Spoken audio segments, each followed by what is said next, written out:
একজন সাধারণ শ্রমিক প্রতিদিন মাটি খুঁড়ে জীবিকা চালাত। একদিন হঠাৎ তার কোদালে উঠে এলো এক অদ্ভুত পাথর, উজ্জ্বল চকচকে, কিন্তু সে বুঝতেই পারল না এর প্রকৃত মূল্য। ভেবেছিল কেবল সুন্দর দেখতে একখণ্ড সাধারণ পাথর, তাই সেটা অলংকারের মতো গাধার গলায় বেঁধে নিল।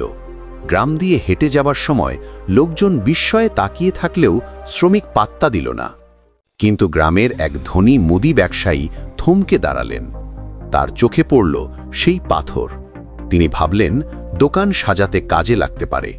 তাই সেই সিদ্ধান্তই অজান্তেই খুলে দিল এক রহস্যের দরজা, যা বদলে দিতে চলেছিল কয়েকজন মানুষের ভাগ্য। এক সময় একটি ছোট্ট গ্রামে এক শ্রমিক থাকত। প্রতিদিন সে মাটি খুঁড়ে জীবিকা নির্বাহ করত। মাটি খুঁড়ে সেটা গাধার পিঠে তুলে নিয়ে বাজারে গিয়ে বিক্রি করত। এটাই ছিল তার প্রতিদিনের কাজ। একদিন মাটি খুঁড়তে খুঁড়তে সে একটি পাথর পেল। পাথরটা উজ্জ্বল আর চকচকে ছিল, কিন্তু এর আসল মূল্য সে জানত না।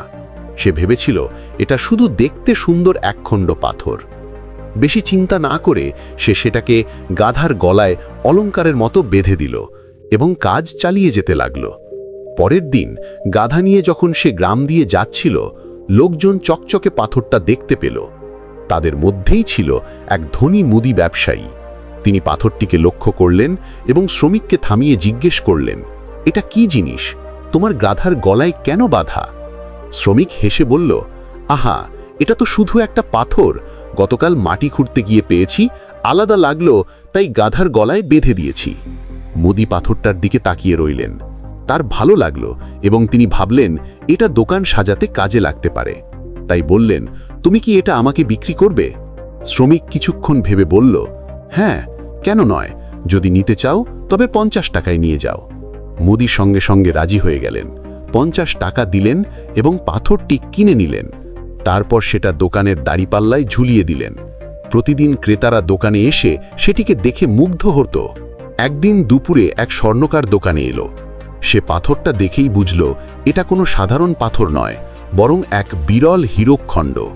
অবাক হয়ে সে মুদি ব্যবসায়ীকে জিজ্ঞেস করল, এটা কোথায় পেয়েছ? কেন এমনভাবে ঝুলিয়ে রেখেছ? মুদি হেসে বললেন, আরে, এটা তো এক শ্রমিকের কাছ থেকে 50 টাকায় কিনেছি। দেখতে সুন্দর বলে দোকান সাজাতে ব্যবহার করছি। স্বর্ণকারের মন কেঁপে উঠল। সে হিরেটা চাইল, তাই বলল, এটা কি তুমি আমাকে বিক্রি করবে? মুদি শান্তভাবে বললেন, হ্যাঁ, যদি নিতে চাও তবে 100 টাকা দিতে হবে। কিন্তু স্বর্ণকার চাতুরি করতে চাইল। সে বলল, না না, আমি 80 টাকা দেব। নেবে তো নাও, না হলে থাক। মুদি মাথা নেড়ে বললেন, না, 100 টাকায় কমে দেব না। চাইলে নাও, না হলে থাক। স্বর্ণকার ভেবে বলল, ঠিক আছে, কাল আবার আসব, তখন হয়তো রাজি হবে। সন্ধে আরেকজন ধনী ডায়মন্ড ব্যবসায়ী গ্রামের পাশ দিয়ে যাচ্ছিল। তার গাড়ি খারাপ হয়ে যাওয়ায় সে মুদির দোকানে ঢুকল। ঢুকেই পাথরটা দেখে সে চমকে উঠল। কাছ থেকে দেখে বুঝল এটি সত্যিই এক অমূল্য হীরা। 1 সেকেন্ড দেরি না করে সে বলল, এটা কি বিক্রি করবে? মুদি স্বাভাবিকভাবে বললেন, হ্যাঁ, 100 টাকা দিতে হবে। স্বর্ণকার সঙ্গে সঙ্গে টাকা বের করে দিল এবং হিরেটা নিয়ে চলে গেল। পরের দিন সকালে প্রথম স্বর্ণকার দোকানে ফিরে এলো। হিরেটাকে খুঁজে না পেয়ে জিজ্ঞেস করল, ওই পাথরটা কোথায়? বিক্রি করেছ?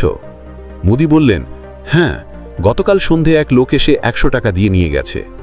একথা শুনে স্বর্ণকার মাথায় হাত দিয়ে চিৎকার করে বলল, তুমি একেবারে বোকা।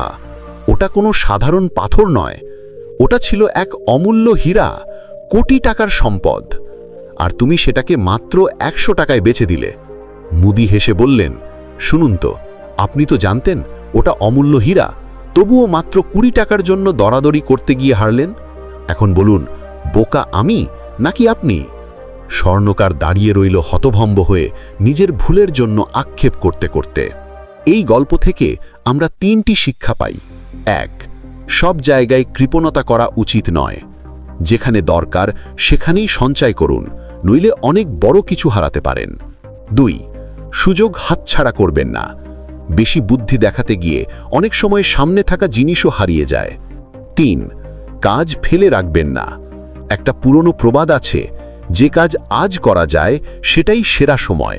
তো বন্ধুরা, যদি এই গল্পটি তোমার দৃষ্টিভঙ্গির একটুও পরিবর্তন করে থাকে তাহলে ভিডিওতে একটি লাইক করু এবং নিয়মিত শিক্ষণীয় এবং অনুপ্রেরণামূলক গল্প পেতে চাইলে চ্যানেলটাকে সাবস্ক্রাইব করে রাখতে পারো।